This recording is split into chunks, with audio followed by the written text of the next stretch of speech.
Te doy mi corazón. Saga Bridgerton 3 por Julia Quinn. Capítulo 2. Los Bridgerton son una familia realmente única.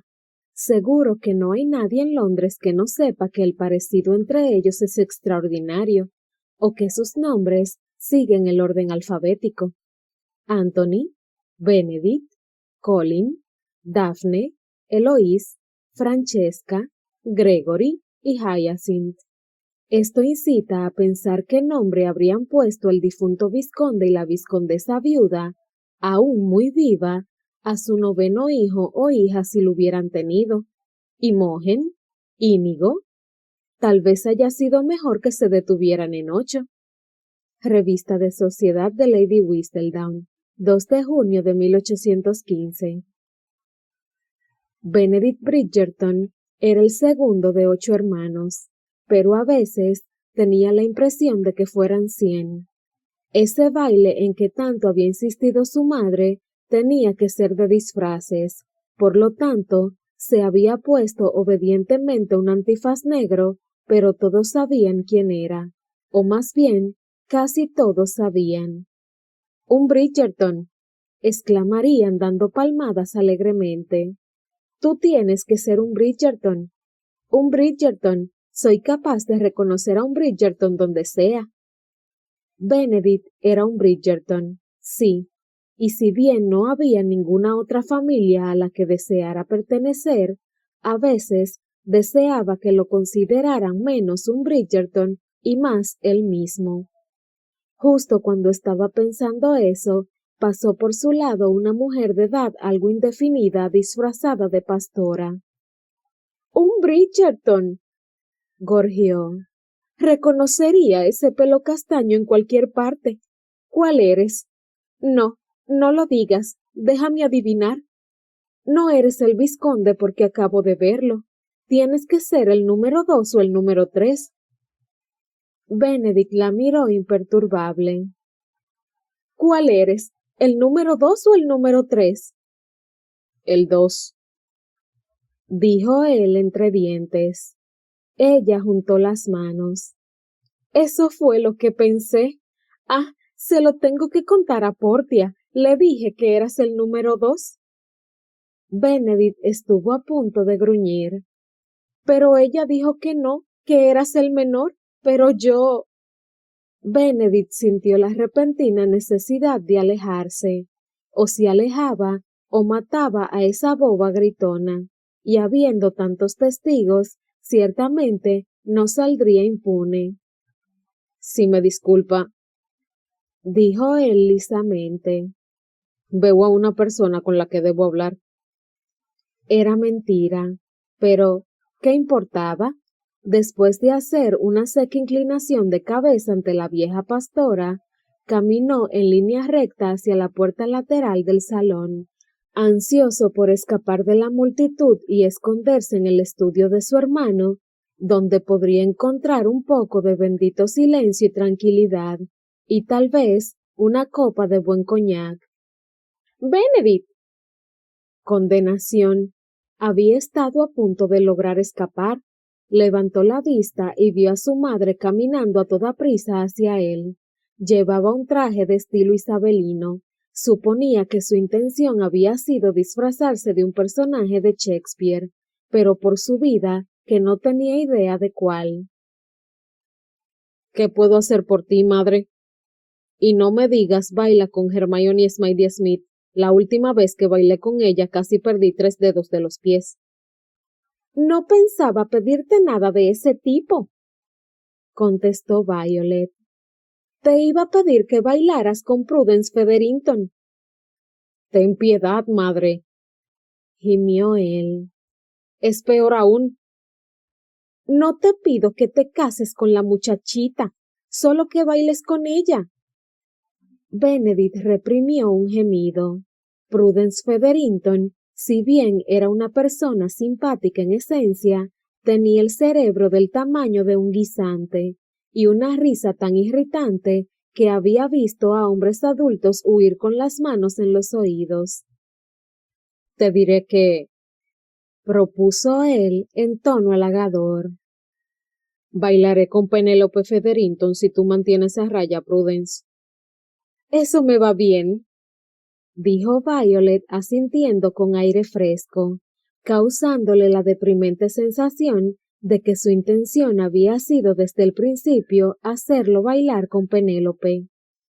Está allí, junto a la mesa de la limonada, vestida de duende. Pobrecilla, el color le sienta bien, pero alguien debería acompañar a su madre la próxima vez que se aventuren a visitar a la modista. No logro imaginar un disfraz más desafortunado. Está claro que aún no has visto a la sirena, susurró Benedict. Ella le golpeó ligeramente el brazo. No te burles de las invitadas. Pero es que lo ponen tan fácil. Me voy a buscar a tu hermana, dijo ella, después de dirigirle una seria mirada de advertencia. ¿A cuál? A una de las que no están casadas, repuso Violet descaradamente. Puede que el vizconde de Gelb esté interesado en esa muchacha escocesa, pero aún no están comprometidos. En silencio, Benedict le deseó suerte a Gelb. El pobre hombre la necesitaría. Y gracias por bailar con Penélope. Él medio le sonrió, irónico. Los dos sabían que esas palabras no eran un agradecimiento, sino un recordatorio. Cruzándose de brazos en una postura un tanto severa, estuvo un momento observando alejarse a su madre. Finalmente hizo una larga inspiración y se giró para dirigirse a la mesa de la limonada. Adoraba a su madre con locura, pero tratándose de la vida social de sus hijos, ella pecaba por el lado de la intromisión, y si había algo que le molestaba más aún que la soltería de su hijo, era ver la cara triste de una jovencita cuando nadie la invitaba a bailar. En consecuencia, él se pasaba la mayor parte del tiempo en la pista de baile, a veces con jovencitas con las que ella quería que se casara, pero con más frecuencia con aquellas feas a las que nadie miraba. De todos los tipos de muchachas, él creía preferir a las feuchas. Las jovencitas populares tendían a ser superficiales y, para ser franco, un pelín aburridas. Su madre siempre le había tenido una especial simpatía a Penélope Featherington, que estaba en su... frunció el ceño. ¿Su tercera temporada? Tenía que ser la tercera, y sin ninguna perspectiva de matrimonio a la vista. Ah, bueno, bien podría cumplir con su deber. Penélope era una joven bastante simpática, con personalidad y una inteligencia decente. Algún día encontraría marido. No sería él, lógicamente, y con toda sinceridad, tal vez no sería ninguno de sus conocidos, pero seguro que encontraría a alguien. Suspirando, echó a andar hacia la mesa de la limonada. Prácticamente sentía en la boca el sabor meloso y maduro de ese coñac, pero un vaso de limonada lo ayudaría a salir del apuro por un rato. Señorita Featherington, exclamó, y trató de no estremecerse al ver volverse a las tres señoritas Featherington. Con una sonrisa que sabía era muy, muy débil, añadió: Penélope, quise decir. Desde unos 15 palmos de distancia, Penélope le sonrió de oreja a oreja, y él recordó que le caía muy bien Penélope Featherington. En realidad, no se la consideraría tampoco atractiva si no estuviera siempre acompañada por sus desafortunadas hermanas, las que fácilmente podían hacer desear a un hombre coger un barco rumbo a Australia. Casi había salvado la distancia que los separaba cuando oyó detrás de él un ronco murmullo de susurros que se iba propagando por el salón de baile. Debía continuar caminando para acabar de una vez con ese baile obligado. Pero, misericordia, señor, su curiosidad pudo más y se giró a mirar, y se encontró mirando a una mujer que tenía que ser la más impresionante que había visto en toda su vida. Ni siquiera sabía si era hermosa. Su cabello era de un rubio oscuro bastante corriente, y con su antifaz bien atado detrás de la cabeza, no se le veía ni la mitad de la cara, pero había algo en ella que más o menos lo hipnotizaba. Era su sonrisa, la forma de sus ojos, su presencia, su manera de mirar el salón de baile, como si jamás hubiera tenido una visión más gloriosa que la de los tontos miembros de la alta sociedad, todos vestidos con ridículos disfraces. Su belleza irradiaba de dentro, brillaba, resplandecía.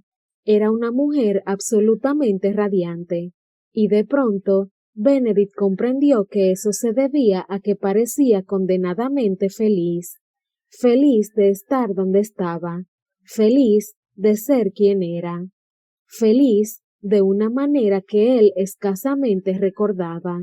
La suya era una buena vida, cierto, tal vez incluso una vida fabulosa. Tenía 7 hermanos maravillosos, una madre amorosa y veintenas de amigos, pero esa mujer conocía la dicha, y él tenía que conocerla a ella. Olvidando a Penélope, se abrió paso entre la muchedumbre hasta encontrarse a unos pocos pasos de ella. Otros 3 caballeros habían llegado antes a su destino, y en ese momento estaban derramando sobre ella elogios y halagos. Él la observó con interés. Ella no reaccionaba como habría reaccionado ninguna de las mujeres que conocía. No actuaba con coquetería, tampoco actuaba como si supusiera que se merecía los elogios. Su actitud no era tímida, afectada, maliciosa, ni irónica, ni ninguna de esas cosas que se pueden esperar de una mujer. Simplemente sonreía, una ancha sonrisa en realidad. Él suponía que los cumplidos producirían una cierta cantidad de felicidad a la receptora, pero jamás había visto a una mujer que reaccionara con una alegría tan pura, tan auténtica. Avanzó otro paso. Deseaba esa alegría para él. Discúlpenme, señores, pero la dama ya me ha prometido a mí este baile. Mintió.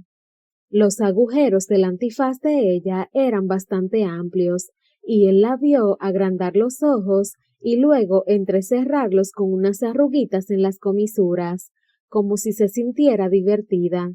Le tendió la mano, retándola a contradecirlo. Pero ella le sonrió, con una ancha y radiante sonrisa que le perforó la piel y fue a tocarle directamente el alma. Ella puso la mano en la de él, y solo entonces él cayó en la cuenta de que había estado reteniendo el aliento. ¿Tiene permiso para bailar el vals?, le susurró cuando iban llegando a la pista de baile. Ella negó con la cabeza. No bailo. Bromea. Pues no, la verdad es que... Acercó un poco la cara a la de él y con un atisbo de sonrisa continuó. No sé bailar. Él la miró sorprendido. Ella caminaba con un donaire innato. Además, ¿qué dama de buena crianza podía llegar a esa edad sin haber aprendido a bailar? Entonces solo hay una cosa que hacer, musitó él. Yo le enseñaré. Ella agrandó los ojos, abrió la boca y dejó escapar una risa de sorpresa. ¿Qué es tan divertido?, preguntó él tratando de hacer serio su tono. Ella le sonrió, con ese tipo de sonrisa que se esperaría de un compañero de colegio, no de una damita en su primer baile. Sin dejar de sonreír, ella le dijo: Incluso yo sé que no se dan clases de baile en un baile. ¿Qué quiere decir, me pregunto, ese incluso yo? Ella guardó silencio. Entonces, tendré que aprovechar la ventaja y obligarla a obedecer. ¿Obligarme? Pero eso lo dijo sonriendo, haciéndolo comprender que no estaba ofendida. Sería muy poco caballeroso de mi parte permitir que continúe esta lamentable situación. Lamentable, dice. Él se encogió de hombros. Una hermosa dama que no sabe bailar me parece un crimen, es antinatural. Si le permito enseñarme, cuando me permite enseñarle, si le permito enseñarme, ¿dónde hará la clase? Benedict alzó el mentón y paseó la vista por el salón. No les resultaba difícil ver por encima de las cabezas de los invitados. Con su altura de más de 1,80 m, era uno de los hombres más altos del salón. Nos retiraremos a la terraza, dijo él finalmente. ¿La terraza?, repitió ella. ¿No estará terriblemente atestada? Es una noche calurosa. No la terraza privada, susurró él acercándosele más. ¿La terraza privada, dice? ¿Y cómo sabe, por favor, de la existencia de una terraza privada? Benedict la miró fijamente conmocionado. ¿Era posible que ella no supiera quién era él? Su opinión de sí mismo no era tan elevada como para suponer que todo Londres conociera su identidad. Sencillamente era un Bridgerton, y si una persona conocía a un Bridgerton, por lo general, eso significaba que era capaz de reconocer a otro. Y puesto que no había nadie en Londres que no se hubiera cruzado con uno u otro Bridgerton, a él lo reconocían en todas partes. Aun cuando, pensó pesaroso, ese reconocimiento fuera simplemente como el número 2. No ha contestado mi pregunta, le recordó la dama misteriosa. ¿Sobre la terraza privada? Levantó su mano hasta sus labios y besó la fina seda del guante. Limitémonos a decir que tengo mis métodos.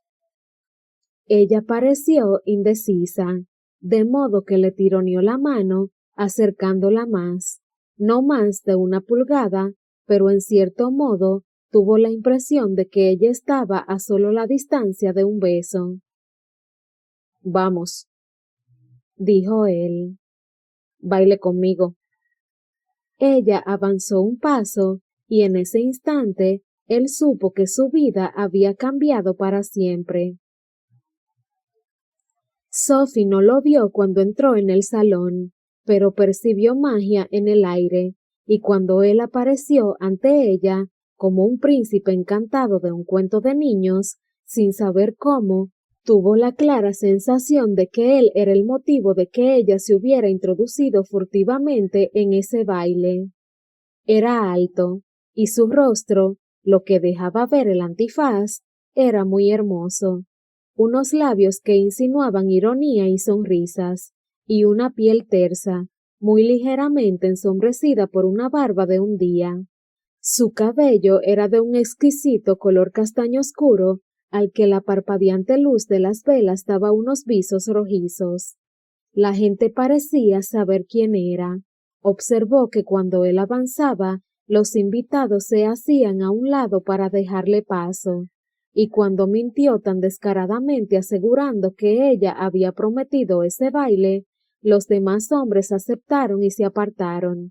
Era apuesto y fuerte, y por esta única noche era de ella. Cuando el reloj diera las 12, ella volvería a su monótona y penosa vida de trabajo, de remendar, lavar y atender a todos los deseos de Araminta. ¿Tan malo era desear esa embriagadora noche de magia y amor? Se sentía como una princesa temeraria, de modo que cuando él la invitó a bailar, ella colocó su mano en la de él, y aunque sabía que toda esa noche era una mentira, que ella era la hija bastarda de un noble y una doncella de condesa, que su vestido era prestado y sus zapatos prácticamente robados, nada de eso pareció importar cuando se entrelazaron sus dedos con los de él. Por unas pocas horas al menos podía simular que ese caballero era su caballero, y que a partir de ese momento su vida cambiaría para siempre. No era otra cosa que un sueño, pero hacía tantísimo tiempo que no se permitía soñar. Arrojando lejos la prudencia, le permitió conducirla fuera del salón de baile. Él caminaba rápido, aun cuando tenía que abrirse paso por en medio de la vibrante muchedumbre, y se sorprendió riendo mientras trotaba detrás de él. ¿Por qué siempre tengo la impresión de que se está riendo de mí? Le preguntó él, deteniéndose un instante al llegar al corredor contiguo al salón. Ella volvió a sonreír, no pudo evitarlo. Me siento feliz, contestó y se encogió de hombros indecisa. Estoy muy feliz por estar aquí. ¿Y eso por qué? Un baile como este tiene que ser una rutina para una dama como usted. Sophie sonrió. Si él la creía miembro de la alta sociedad, una graduada de muchos bailes y fiestas, quería decir que estaba representando su papel a la perfección.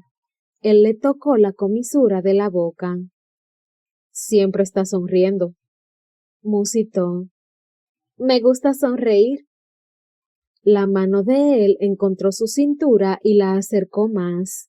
La distancia entre sus cuerpos seguía siendo respetable, pero la mayor cercanía le quitó el aliento a ella. Me gusta verla sonreír, dijo él. Esas palabras las dijo en voz baja y seductora, pero ella notó algo extrañamente ronco en su voz y casi se permitió creer que él lo decía en serio, que ella no era simplemente una mera conquista de esa noche.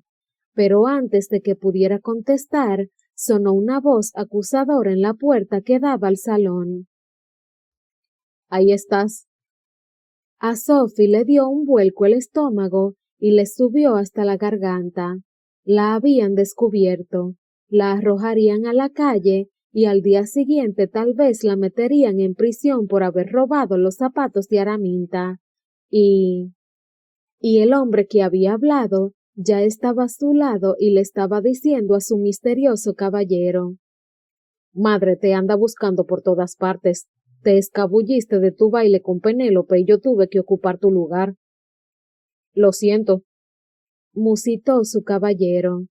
Eso no pareció bastar como disculpa al recién llegado, porque frunció terriblemente el ceño y añadió: Si te escapas de la fiesta y me abandonas a esa manada de jovencitas del demonio, te juro que exigiré venganza hasta el día de mi muerte. Es un riesgo que estoy dispuesto a correr, dijo su caballero. Bueno, yo te reemplacé con Penélope, gruñó el otro. Tuviste suerte de que yo estuviera cerca. Me pareció que se le rompió el corazón a la pobre moza cuando te alejaste. Su caballero tuvo la elegancia de sonrojarse. Algunas cosas son inevitables, creo, dijo él. Sophie miró de uno al otro. Incluso bajo sus antifaces era más que evidente que eran hermanos, y un relámpago de luz comprendió que tenían que ser los hermanos Bridgerton, y que esa tenía que ser su casa, y... ¡ay, buen Dios!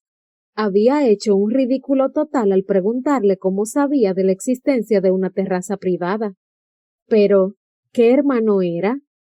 Benedict. Tenía que ser Benedict. Envió unas silenciosas gracias a Lady Whistledown, que una vez escribió una columna dedicada exclusivamente a explicar las diferencias entre los hermanos Bridgerton. A Benedict, recordaba, lo distinguía como el más alto. El hombre que le hacía latir el corazón 3 veces más rápido de lo normal, sobrepasaba en sus buenos 2 dedos en altura a su hermano. Y de pronto se dio cuenta de que el susodicho hermano la estaba mirando muy atentamente. Comprendo por qué te marchaste, dijo Colin. Porque tenía que ser Colin. De ninguna manera podía ser Gregory, que solo tenía 14 años, y Anthony estaba casado, de modo que no le importaría si Benedict se escapaba de la fiesta, dejándolo solo para defenderse de las jovencitas recién presentadas en sociedad. Colin miró a Benedict con expresión astuta. ¿Podría pedir una presentación? Benedict arqueó una ceja. Puedes intentarlo, pero dudo que tengas éxito. Yo aún no me he enterado de su nombre. No lo ha preguntado, terció Sophie sin poder evitarlo. ¿Y me lo diría si se lo preguntara? Le diría algo. Pero no la verdad. Ella negó con la cabeza. Esta no es una noche para verdades. Mi tipo favorito de noche, dijo Colin en tono satisfecho. ¿No tienes ningún lugar para estar? Le preguntó Benedict. Seguro que madre preferiría que estuviera en el salón de baile, pero eso no es precisamente una exigencia. Yo lo exijo, repuso Benedict. Sophie sintió burbujear una risita en la garganta. Muy bien, suspiró Colin. Me iré de aquí.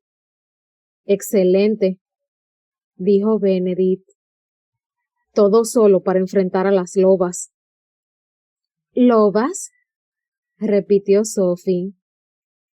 Damitas muy cotizadas para esposas, aclaró Colin. Una manada de lobas hambrientas, todas ellas, a excepción de la presente, lógicamente. Sophie creyó mejor no explicar que ella no era de ningún modo una damita cotizada. Nada le gustaría más a mi madre, empezó Colin. Benedict lo interrumpió con un gemido. Que ver casado a mi querido hermano mayor, terminó Colin. Guardó silencio un instante como para sopesar sus palabras. Con la excepción tal vez de verme casado a mí, aunque solo sea para que dejes la casa, añadió Benedict sarcástico. Esta vez, Sophie sí emitió una risita. Pero claro, él es considerablemente más viejo, continuó Colin. Así que tal vez deberíamos enviarlo a él primero a la horca, es decir, al altar. ¿Tienes algún buen argumento? Gruñó Benedict. No, ninguno, reconoció Colin. Pero claro, nunca lo tengo. Dice la verdad, afirmó Benedict mirando a Sophie. Así pues, dijo Colin a Sophie haciendo un grandioso gesto con el brazo. ¿Tendrá piedad de mi pobre y sufriente madre y llevará a mi querido hermano por el pasillo? Bueno, no me lo ha pedido, contestó ella, tratando de entrar en el humor del momento. ¿Cuánto has bebido? Gruñó Benedict. ¿Yo? preguntó Sophie. Él. Nada en absoluto, repuso Colin alegremente. Pero estoy pensando seriamente en remediar eso. En realidad, eso podría ser lo único que me haga soportable esta velada. Si la búsqueda de bebida te aleja de mi presencia, ciertamente eso será lo único que me haga soportable esta noche a mí, dijo Benedict. Colin sonrió de oreja a oreja, les hizo un saludo cuadrándose y se alejó. Es agradable ver a dos hermanos que se quieren tanto, comentó Sophie.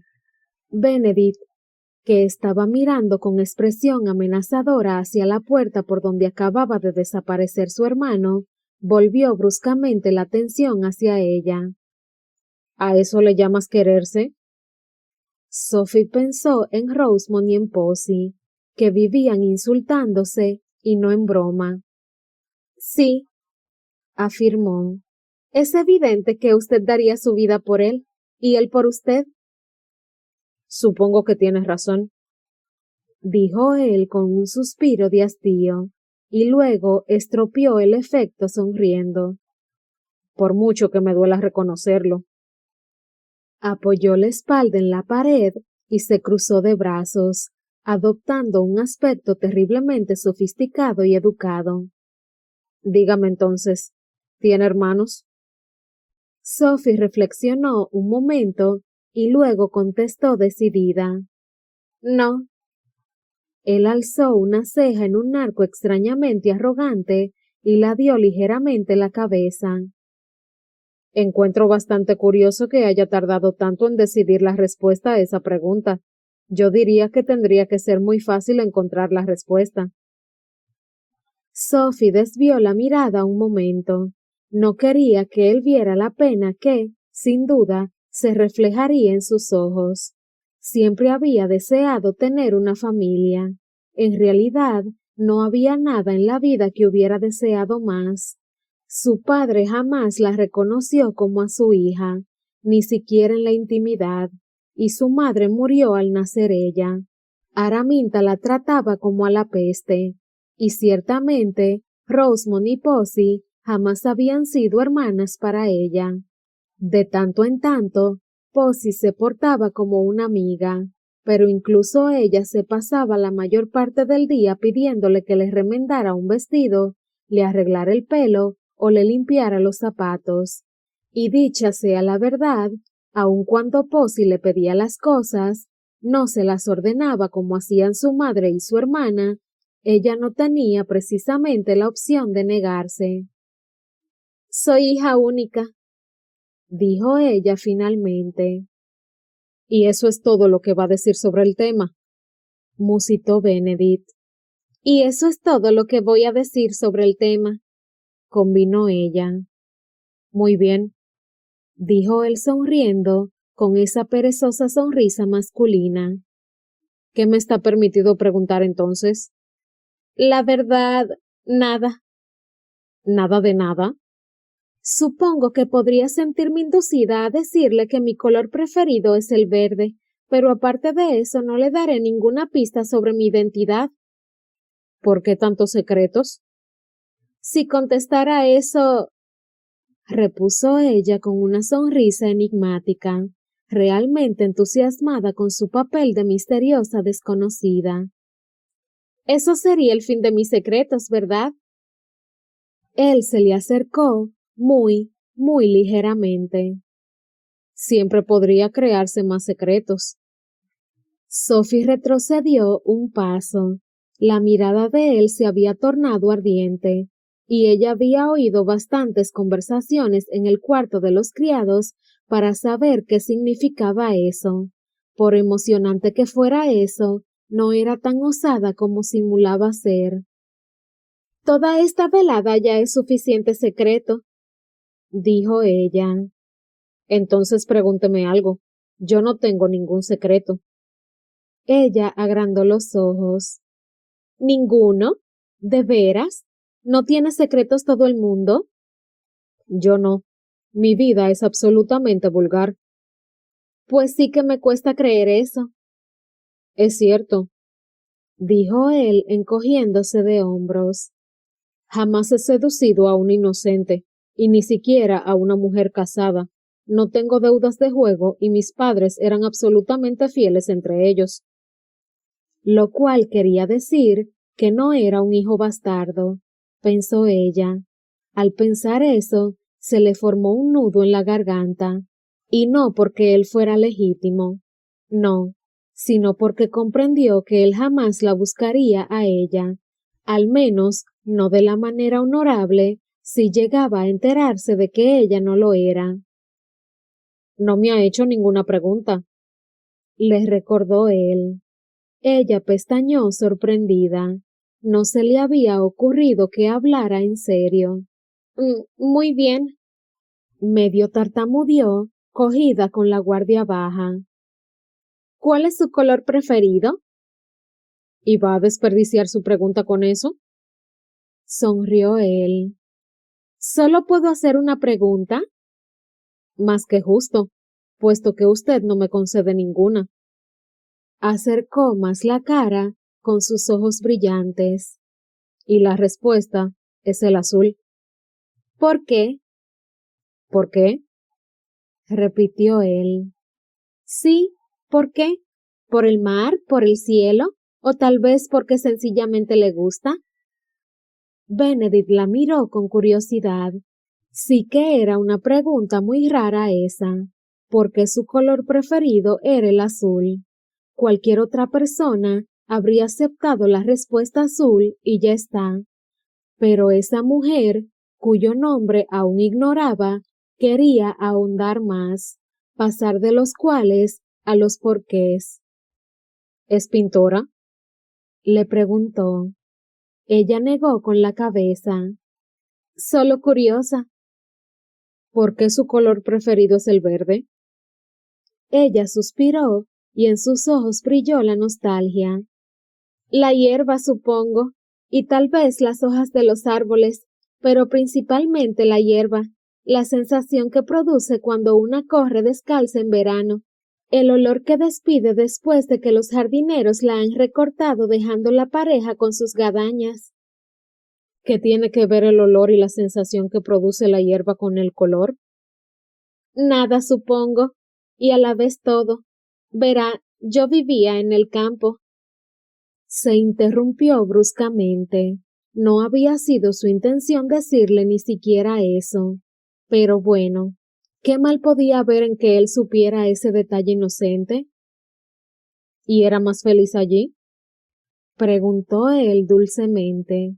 Ella asintió, sintiendo un tímido revuelo de rubor en la piel, producido por un nuevo conocimiento.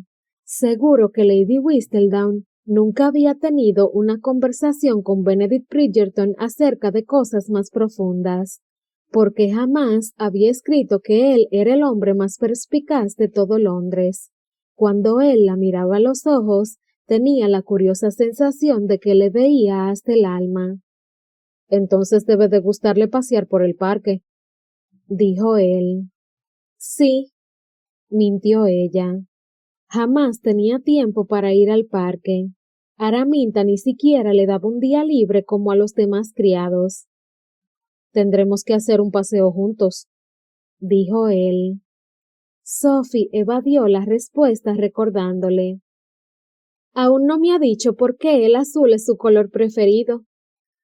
Él la dio ligeramente la cabeza y entrecerró los ojos, justo lo suficiente para darle a entender que había notado su evasiva, pero dijo, no lo sé, tal vez como usted me recuerda algo que echo de menos. Hay un lago en Aubrey Hall, donde me crié, en Kent, pero el agua siempre está más gris que azul. Probablemente refleja el cielo, comentó ella. Que la mayor parte del tiempo está más gris que azul, observó él riendo. Tal vez eso es lo que he hecho en falta, cielos azules y luz del sol. Si no lloviera, esto no sería Inglaterra, repuso ella sonriendo. Una vez fui a Italia, allí siempre había sol. Un verdadero cielo. Eso diría uno, pero me sorprendí echando de menos la lluvia. No me lo puedo creer, exclamó ella riendo. Y a mí que me parece que me he pasado la mitad de mi vida mirando por la ventana y gruñéndole a la lluvia.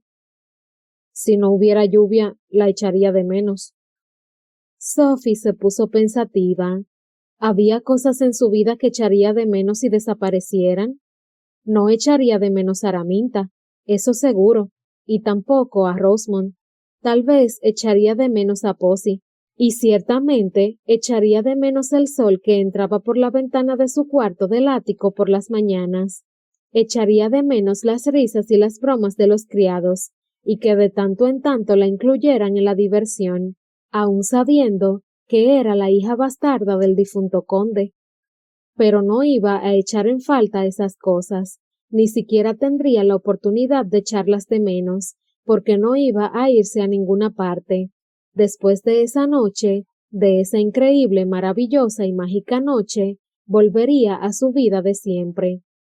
Pensaba que si fuera más fuerte, más valiente, se habría marchado de la casa Penwood hacía años, pero ¿eso le habría cambiado en algo la vida?